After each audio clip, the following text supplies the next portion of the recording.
긴급 상황. 코드블루 네, 안녕하세요. 김지훈. 이지은 변호사입니다. 네. 점심 맛있게 드셨나요, 이지훈 변호사님? 아, 네. 오늘 점심 메뉴가 뭐였죠? 나랑 같이 먹어놓고 기억을 못하고 있네. 네. 저랑 어향가지 덮밥 저는 시키고 차돌 짬뽕밥 시켜가지고 둘이 맞아요. 반씩 나눠 먹었잖아요. 네. 반씩 나눠 먹고 저희 또 탕수육도 먹었죠. 깐풍기도 먹었어요. 네, 맞습니다. 오늘 촬영을 앞두고 저희가 이렇게 많이 먹은 이유는 오늘 좀 이야기를 많이 해야 돼서. 그쵸. 네. 힘내서 이야기 많이 해야죠. 네, 그렇습니다. 점심 메뉴를 이렇게 좀 든든하게 먹고 왔는데 사실 이 얘기를 하니까 떠오르는 의료 사건이 있어요. 뭐가 떠올라요? 그거 혹시 아시나요? 그 수술실에서 생일 케이크를 가지고 수술을 하는 도중에 생일 케이크를 올려놓고 생일 파티를 했었던 강남의 유명한 성형외과에서 있었던 실제 사건이었죠. 근데 누구 생일? 그거를 그러니까 이제 수술하는 간호사인지 의사인지 누구 생일이었는데 갑자기 수술 도중에 케이크를 들고 와서 생일 축하합니다 이래서 진짜로? 네, 진짜로 SNS에 올려서 이게 정말 아주 논란이 됐었던 네, 그게 갑자기 생각이 나네요. 네. 아까 이런 얘기 안 했는데 재밌네. 네. 오늘의 주제는 그 저번 시간에 그 영상 말미에 잠깐 말씀드렸던 그 대리 수술 혹은 유령 수술에 관한 이야기를 해보려고 준비해봤습니다. 대리 수술, 유령 수술이라고 하는데 그 대리 수술이 뭐죠? 대리 수술이라는 거는 그 의사가 수술을 할 때 환자에게 수술과 관련된 뭐 내용과 부작용을 설명을 해줘야 되는 설명 의무가 있어요. 그 설명 의무를 행한 의사가 아닌 다른 의료진 혹은 제3자가 수술을 하면 그걸 대리 수술이라고 합니다. 근데 그 제3자라는 게 좀 불명확한데 제3자의 정의가 일반인뿐만 아니라 그러니까 수술을 설명을 하는 의사가 아닌 다른 의사가 수술을 했다 해도 그 설명한 의사가 아니면 대리 수술이고 간호사가 해도 대리 수술. 심지어 지나가던 사람이 그냥 들어와서 수술을 해도 대리 수술. 엄밀히 말하면 넓은 의미의 대리 수술은 이런 말인데 지금 이제 뭐 뉴스에서 한창 문제가 됐던 대리 수술은 정말 황당하게 영업 사원이 전혀 의료와 관련 없는 영업 사원이 와서 유튜브를 보고 배운 수술 기술을 가지고 수술을 했다는 거죠. 실제 수술을 했다는 거죠. 유튜브를 보고요. 맞아요. 진짜 정말 너무 충격. 정말 네. 어이가 없죠. 그러면 저는 궁금한 게 이렇게 영업 사원도 수술을 할 수 있다라고 하면 저도 지금 유튜브를 보고 뭔가를 이렇게 간단한 이런 바느질 정도는 할 수 있지 않을까? 그래서 제가 네네. 주변에 있는 의사분들한테 물어봤어요. 네네. 아니 실제로 유튜브를 보고 그렇게 수술을 배우는 게 이게 뭐 법적으로가 아니라 정말 물리적으로 기술적으로 가능한 거냐 그랬더니 솔직히 말해서 간단한 수술 그 자체는 영업사원이든 학생이든 손 기술만 있고 이해만 하고 있으면 가능하다고 하더라고요. 그런데 문제는 수술 과정에서 어떤 문제가 생겼을 때 이 몸의 구조나 이제 해부학적 혹은 이제 의학적인 지식이 전혀 없기 때문에 문제의 대처를 전혀 할 수가 없는 거죠. 그러면 이제 수술을 잘 할 수 있다고 하더라도 혹시나 뭐 응급 상황이 발생을 하면 여기에 대한 대처가 부족하다는 말씀이시죠? 그렇죠. 전혀 대처가 안 될 것 같아요. 저는 궁금한 게 이 대리 수술을 그러니까 당했다고 표현하는 게 맞는 것 같은데 이 당한 환자들은 너무 억울하잖아요. 맞아요. 억울하고 하는데 이게 뭐 민사적으로 손해배상 청구는 변론으로 하더라도 형사처벌을 받게 할 수는 없을까요? 말씀하신 것처럼 민사상으로 불법 행위로 인한 손해배상 청구는 당연히 할 수가 있고 그 외에 형사 고소 혹은 고발도 가능합니다.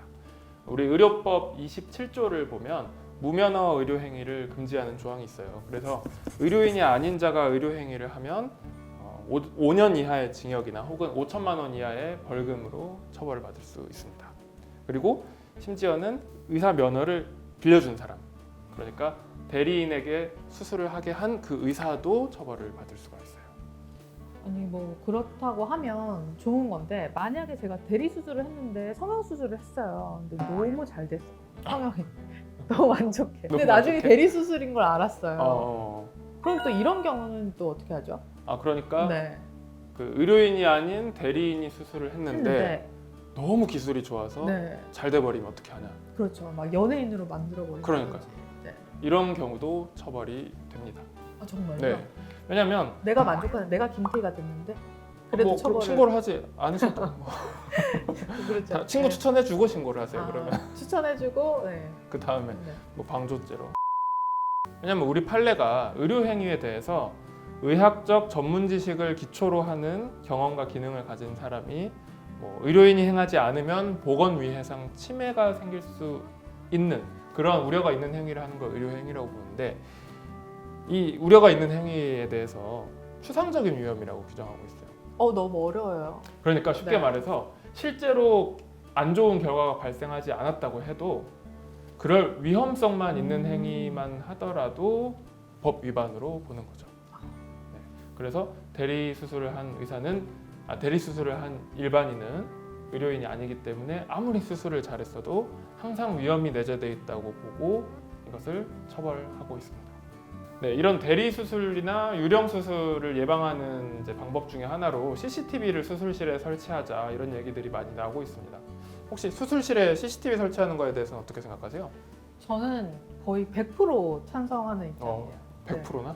왜냐하면 사실 저희가 의료 사건을 많이 하다 보니까 의사의 과실을 입증하는데 아무래도 CCTV만한 게 없다고 생각이 들더라고요. 이 수술이나 이런 이 과정을 사실 알고 있는 거는 의료진밖에 알 수가 없고 수술 과정에서 뭔가 어떤 과실이 있었을 때 발생을 했을 때 이 환자들은 나중에 결과를 보고 이 의사가 뭘 잘못했구나라고 추정을 하지만 거기에 대한 입증은 뭐 이게 찍혀진 카메라가 아니면 사실 입증하기 힘들잖아요.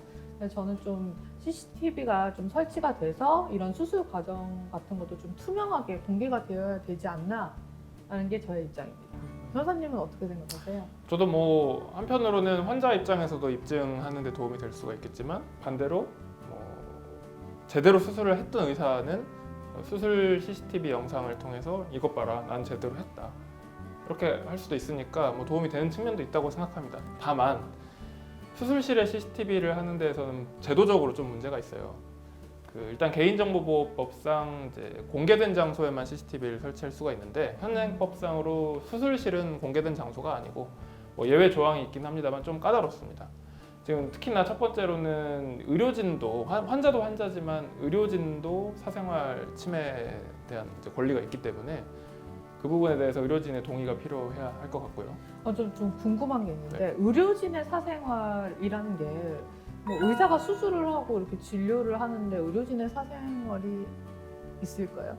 뭐 어떤 상황이 됐든 간에 의료진이든 환자든 그 자신의 이제 신체 정보나 이런 것들을 영상으로 찍히지 않을 초상권도 있고 그리고 그게 꼭 아니다 하더라도 수술이라는 건 굉장히 전문적이고 세부적인 영역이잖아요. 그걸 다른 사람에서 다 중개할 필요가 없다는 거죠. 사실 어떻게 보면 재판 때 모든 재판을 비공개 재판이든 공개 재판이든 다 어떤 변론을 하는지 모두 녹화가 된다고 하면 좀 주변도 부담스럽지 않겠어요?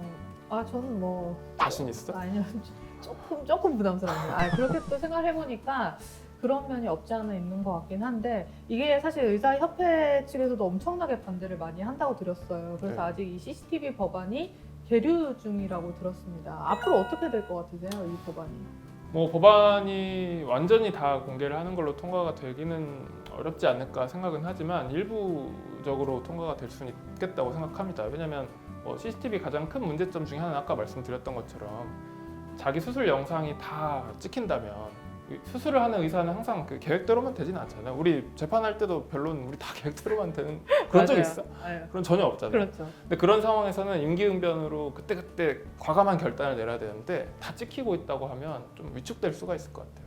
그래서 그런 걸 예방하기 위해서라도 제한적으로 CCTV를 허용을 해야 되지 않나라고 생각을 합니다.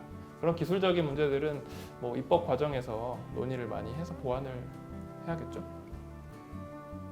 긴급 상황 코드블루 YK 로이어 TV가 함께합니다. 네, 또 이렇게 또 입에 침까지 바로 거짓말 해주시고 어찌됐든 제가 궁금한 거는 수술상의 결과가 좋다고 하더라도 문제를 삼을 수가 있는지가 좀 궁금하네요. 어쨌든 의뢰인은 만족을 한 거잖아요. 긴급 상황 코드 블루. 저희 촬영에는 촬영 중에도 사이렌이 네, 맞습니다. 울립니다. 할 줄 알았는데.